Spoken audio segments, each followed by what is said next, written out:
Amis téléspectateurs, amis internautes de Evenprod Média, ñu ngi am toujours contentement ak mbégte di leen gunge dans la matinale de Evenprod Média gis ngeen débat bu am solo boobu nga xamante ne Chérif def na ko léegi nii ak gan yi nga xamante ne ñoom la ñu dalaloon actualité oblige donc mu nekkoon lu am solo lool 9h passées de 49 minutes mbokk ak xarit yi lu ñuy def comme ni ngeen ko xamee suba suñu gaynde yi dañoo fas yéene jàngonteel ak ñi nga xamante ne ñoom ñooy équipe bu Belgique donc ci noonu dañuy dalal ki nga xamante ne comme ni ñu koy defee c'est notre coach de la matinale durant li nga xamante ne moom mooy mondial bi yëpp daf fi nekk tous les jours daf ñuy accompagner suñu waree am match donc kooku mooy coach Mamadou Diallo ñu ngi lay nuyu di am toujours un plaisir dalal la ci plateau bi pour li nga xamante mooy sa expertise yu baax. oui nee na Aïcha maa ngi lay nuyu di la ziare di nuyu aussi Chérif di wax toujours di am toujours mbégte ak kontaante di ñëw ci télé bi ñuy toujours séq waxtaan boo xam ne dafay am solo pour sénégalais yi nga xam ne moo ñuy seetaan pour sénégalais yi nga xam ne daf ñuy seetaan Chérif man sama première question ak moom mooy aujourd'hui Sénégal ñu ngi 16e de finance ñu war a jouer suba suñu match bi qualification bi mu nekkoon loo xamante ne voilà daanaka on était à ça pour bañoon qualifier mais yàlla def na sutura qualifié nañu et à chaque fois ñuy gis li nga xamante ne moom nga ciy wax. waaw mooy li ngay expliqué xam nga Sénégal yi amoon nañ njàqare ñun ñëpp ñoo amoon njàqare parce que façon biñ qualifié ñëpp xam nañ ko mais le plus important mooy équipe bi qualifié na. parce que bi ñuy tàmbali championnat bi aussi coupe du monde dañuy wax ne dafay am les 2 premiers ak les meilleurs 3e. donc suñu poule génn nañ ci meilleur 3e ak lu munti am rek mooy qualifié nañ. donc ni ma ko mën a waxee ñu ngi demaat ci beneen pàcc.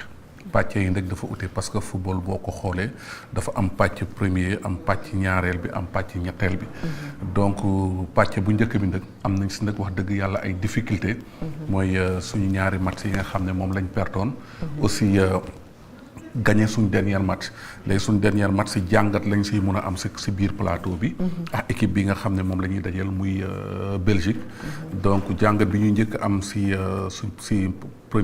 dernier match bi ñu joué contre Irak mooy le plus important le Sénégal a gagné ak un score large foofu liñ fay jàngat mooy confiance bi morale bi ak naka lañ taxawee ba gagné ko léegi nag ñu ngi jëm ci match Belgique léegi nag ñaari match yu différent la de fur et à mesure ñuy dem dinañ ci gën a mën a xóot di ci gën a mën a waxtaan. alors ci ginnaaw match boobu noonu nga xamante ne Sénégal la dajewoon nañu ak waa Irak score bi gis nañ solo bi nga xamante ne am na ko ci noonu est-ce qu'on peut dire que enfin les Lions se sont réveillés. oui mun nañ ko wax. mais après match contre Belgique moom moo ñuy wan loolu. parce que bu ñu xoolee poule bi ñu nekkoon ñun ñëpp xamoon nañ ne. entre France la woon ak Norvège ak Sénégal. favori yi c'était France Norvège Sénégal te boo xoolee favori yi dañu waxoon ne pratiquement 90% Sénégal la ak France. tey jii bu ñu terminer ñetteelu place bi donc match bii mujjee pour man mënul nekk match boo xam ne de référence bu mag la. lu tax man ma jàppee ne mënul nekk référence bu mag la parce que dóor équipe boobu dafa normaloon. dañ ko waroon gagner parce que bu ñu xoolee suñu capacité xool suñu équipe fi ñu toll équipe boo xam ne dafa waroon gagner léegi nag man li may am jàngat ci match boobu mooy am na lu ci dox mais am na lu ci doxul. li ci ëpp solo aussi mooy gis nañ équipe bu Sénégal boo xam ne am na beneen taxawaay. am na beneen xaru kanam. surtout aussi tamit yombul ci coupe du monde nga gagné presque 5 buts. bu ma juumulee sax ñun ñooy équipe bi ko fi defagum depuis coupe du monde bi commencé ba léegi bu fekkee juum kon loolu moom moo ci ëpp solo loolu am na lu muy wane léegi nag tey boo ñëwee nag foofu am nay jàngat yooyu def parce que gis naa ne changé nañ défense bi toujours ñu ngi am problème boo xam ne mooy ci axe central bi. lu mel ni xam nga essayé nañ Kalidou Koulibaly. ñu ne ça n'a pas marché. ça n'a pas marché donc y a des erreurs yu mu def. tey ñu créé indi Seck. biñ ko indee gis nañ ne il n'était pas mal mais on sait que ça reste beaucoup. aussi y a Mamadou Sarr bi nga xam ne jéewagul ba léegi. léegi nag foofu ba tey dañ fa am jafe-jafe yooyu nag xam naa ne dinañ ma si poser question. parce que justement jafe-jafe moom mooy wàllu axe bi. est-ce que Koulibaly dafa nar a ñëwaat. wala dañuy demaat ak Abdoulaye Seck bi nga xamante ni gis nañ ni match bi mu defoon bi passé c'était pas très rassurant. wala dañuy indi Mamadou Sarr naka nga yaakaar ni moom la Pape Thiaw na la def. ok man sama jàngat dafay Chérif day leer xam naa ne comme ni ñu ko waxee souvent boo waxee dañuy dagg li nga xam ne moo leen neex jël leneen li teg ko parce que xam naa loolu la ñuy indi def ko comme buzz. man dama ne Kalidou Koulibaly bu ñëwaatee bu mu ñu bett. ah bon waaw bu mu ñu bett. et pourquoi. bu mu ñu bett pourquoi bu mu ñu bett parce que déjà ñun ñëpp xam nañ ne problème mu axe central lañ am. malgré que gis nañ ne ñaari match yooyu mujjee gis nañ ne am na ay détails yoo xam ne yu bari yoo xam ne Sénégal warul woon dal Sénégal. mais bu ñu fàtte ne Kalidou Koulibaly d'abord. c'est le capitaine d'équipe. c'est leader technique. et de plus ñaari match yi mujjee bu ñu fàtte ne malgré que def na say erreur mais ut na si am na si compétition. tey Mamadou Seck malgré que ñëw na contre Irak mais jouer contre Irak et jouer contre Norvège jouer contre France du woon benn. c'est pas pareil bu ñu waxante dëgg aussi tamit. léegi est-ce que Mamadou Seck match bi mu joué c'était pas mal mais on sait que c'est pas tellement rassurant. à mon point de vue c'est pas tellement rassurant. tey défense bi koo am Niakhaté Seck Mamadou Sarr. Mamadou biñ ko indee ba léegi jéewagul benn match. est-ce que da ngay jël risque indi ko si moment bi nga toll pour jouer loo ko man je ne pense pas que Pape Thiaw def ko tout est possible nag. parce que boo yóbboo jour yëpp a am njariñ mais tey ñoom ñoo ñu nekk noonu ñëpp man je pense que Kalidou Koulibaly def na ay erreurs. mais foofu la ñuy xoolee entraîneur bi tey bu jëlee risque teg ko bu kenn wax. tey bu jëlee risque teg ko mun na reveniraat si rattraper si match yi nga xam ne moom la defoon yenn erreur yi. comme aussi tamit mun nga ko indi mun na bañ a dem def match bu boobaa ñu ne entraîneur bi dafa yeb nit ñi wala dafa yeb sénégalais yi or que c'est pas ça parce que aussi y a le logique gu football. léegi nag boo koy indi mun nga ko indi ne kii dama koy protéger mooy lan est-ce que damay jël Pathé Ciss teg ko si kanamam comme un milieu terrain. mu nekk libé moom Koulibaly nekk ak central bi. wala nga ne man de peut-être du ma ko indi mais damay indi peut-être Pathé Ciss. donc yooyu yëpp c'est des éléments. mais man personnellement je dis que. bu ko Pape Thiaw indee je serai pas surpris pas parce que man je parle de football. je parle pas parce que def na erreur. je parle pas parce que dirigeant là non moi je parle de logique de football. c'est pas question que raté na match yooyu rek dañ ko war a jël rek. sànni ko kooku du jour bu mel noonu. parce qu'il fait partie des leaders après nag boo nee des leaders wax ne les anciens ñu ne la y a pas de anciens y a pas de leaders. mais loolu ku ko wax da ngay wax lu la neex football loolu da si am. bien sûr mais nag après il faut mettre les hommes. qu'il lui faut à la place qu'il lui faut te actuellement ñun ñëpp xam nañ ne. côté boobu dañ si am problème te fi ñu toll nii li daw nii man gisaguma ku ko tane. d'accord. donc mi ngi noonu ñu xool ki nga xamante ne moom mooy le coach Pape Thiaw ban équipe la nar a mettre en place dinañ ko am fii ak ay waxtu xam naa incha allah ñan ñooy nekk 11 de départ yi alors tey ñu nar a dajeek équipe bu Belgique tey mën nañu xam lan mooy seen point fort ak seen point faible par rapport ak ñun. waaw man Belgique dama leen ragal si kaw si attaque parce que déjà si kaw ils ont Lukaku. Lukaku. Oui. Aussi ils ont le joueur bi nga xam ne moo nekk Manchester damay fàtte tour bi comment il s'appelle Manchester City. qui est dans le côté très très très fort. donc c'est Doku. Doku exactement. donc je vois que ils ont un attaque boo xam ne très très lourd. et après pourquoi man may am benn inquiétude parce que ñun. li ñu doon gën a rassurer mooy suñu fort moo doon suñu défense. tey aujourd'hui suñu défense boobu tey mooy suñu faiblesse kon te boo dajee équipe bu mel noonu donc foofu day poser benn problème léegi maintenant c'est le moment que Sénégal ne déclic bi day am. bu déclic bi amee c'est-à-dire ne waroon nañ qualifier au début c'était compliqué am nañ chance su qualifier donc. c'est beneen compétition buy doog a commencé waat donc bu ñu xalaat amee intention boobu am xalaat boobu fàtte lii passé jël le match bi gën a positif muy contre Irak ne maintenant équipe bi am na capacité. mun na ko mun nañ qualifier peut-être mun nañ permettre ñu sori encore ci tournoi bi. mais pour me juger actuellement équipe bu Sénégal mënuma ko juger ci match contre Irak dama koy juger ci biti mu dugal. dama koy juger ci ñàkk encaissé bi dama koy juger ci motivation bi mais pour me juger que ce serait le match contre le Belgique. mais aussi ce serait pas un match facile. c'est un match boo xam ne bu fekkee ne Sénégal toll na ci dooleem bi mu tolloon.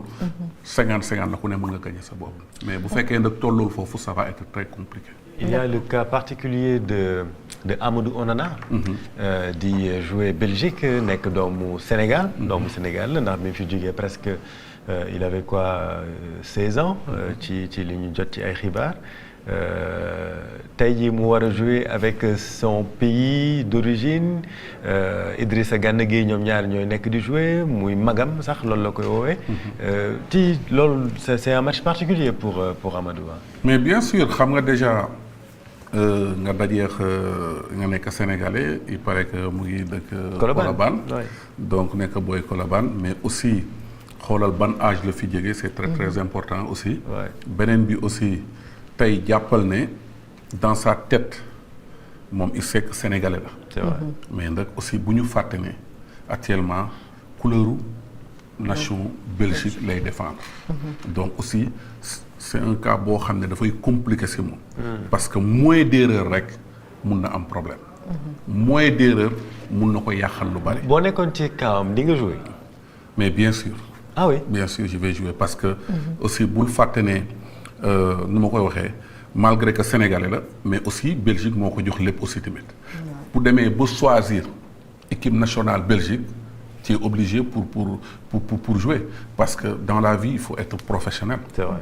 après bul fàtte ne tey jii loo nekk event pro fii tey ñaanu ma ko yàlla nga nekkoon ci beneen chaîne mais boo waree daje ñoom war a joganteex ñoom mais li nga war a def da nga koy def. pour man c'est des choses très claires maintenant c'est pas facile parce que. bu defee moins d'erreur. Belgique mun nañ dal ci kawam. bu ñu bu ñu gagné tamit def loo xam ne mun nañu wax ne ci moom la jege.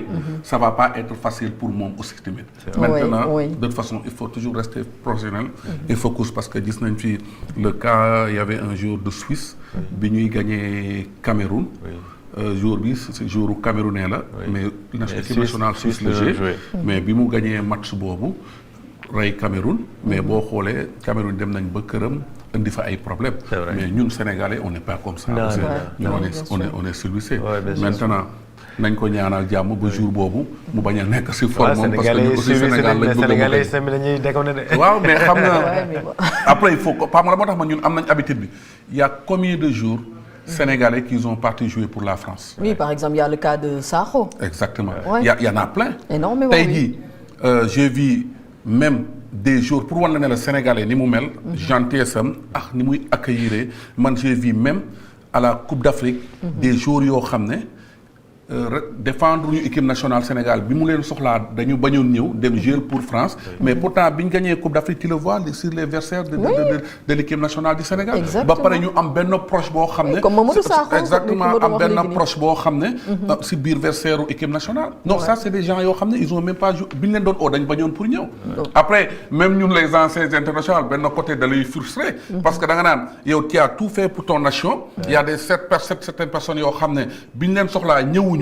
ba pare ñu jox leen benn favori si versaire au Sénégal aussi c'est des choses yoo xam ne neexul si xol aussi tamit mais pour wan la toujours rek le Sénégalais xol bu rafet bi mu am ak ni mu mën a accueillir yenn situation oui bah quoi qu'on puisse dire quand on est Sénégalais on a toujours même su ñu nekkee feneen sax on porte toujours le Sénégal dans son cœur en tout cas c'est comme le cas de Issa qui égalise contre le Maroc les Sénégalais disent que c'est un Sénégalais mais effectivement c'est un Sénégalais Issa Diop c'est un Sénégalais mais bu ñu fàtte ne ñun fii dañ ko woo moom il a choisi pour le Maroc. mais pour la ñun tey ñu war a tiituroo ne c'est un Sénégalais non. moi dans ce côté je suis pas du tout d'accord hein. d'accord alors 10 heures passées de 3 minutes coach tey jii nii match bi mu nar a am suba wax nañ ci un petit point fort yi ak point faible yi tey le coach su doon teg benn équipe type équipe bi nga xamante ne moom moo war a nekk 11 de départ yi d'habitude doo bëgg di ci prononcer wu à chaque fois mais.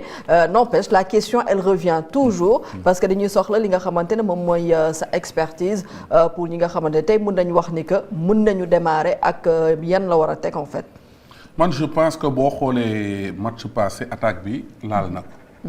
donc attaque bi si je vois il y avait Sadio Mané il y avait Ismaïla il y avait Mamadou Ibrahima Mbaye.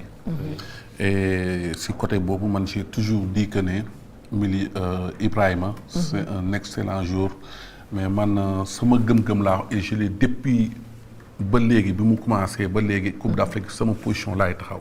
D'accord. Moi je dis que c'est un jockey de luxe. Et moi je pense que il est plus utile. quand bu jógee ci banc bi ñëw foofu lay ëppee utile. que bu démarrer. Ça c'est mon point de vue. Peut-être Pape Thiaw def na ko on a vu que il n'était pas mal dans ce match mais ce qu'on attendait ci moom de trop gisuñu ko parce que il est mu ngi gën a fort bu ñëwee ci banc bi. Je pense que foofu à mon point de vue mun na am benn changement mu indiwaat keneen xaw ma ndëkk ndax day indi Jackson wala xaw ma kan lay tegaat foofu pour être honnête. bu ñëwee dans ci milieu terrain boo xoolee milieu terrain bi changé nañ ko woon parce que indi nañ woon Lamine Camara. Idrissa Gana Gueye ak Habib Diarra. donc je pense que Pape Gueye ñëw na. wanewaat boppam. man ce que je pense sur Pape Gueye dafay ñëwaat ci milieu terrain bi foofu. Idrissa Gana Gueye dafay ñëwaat. après ndax da ngay indi Habib Diarra. wala Lamine Camara ça foofu la problème bi nekkee mais man foofu aussi dama am beneen point sama point de vue sama bopp la man je préfère indi Pathé Ciss si foofu parce que dama koy indi pour que mu taxaw mu assurer ma ak central bi nga xam ne moom la ñuy am problème au moins du ko jouer mais au moins dina mën a dem si kanam quoi nekk seen kanam comme sentinelle.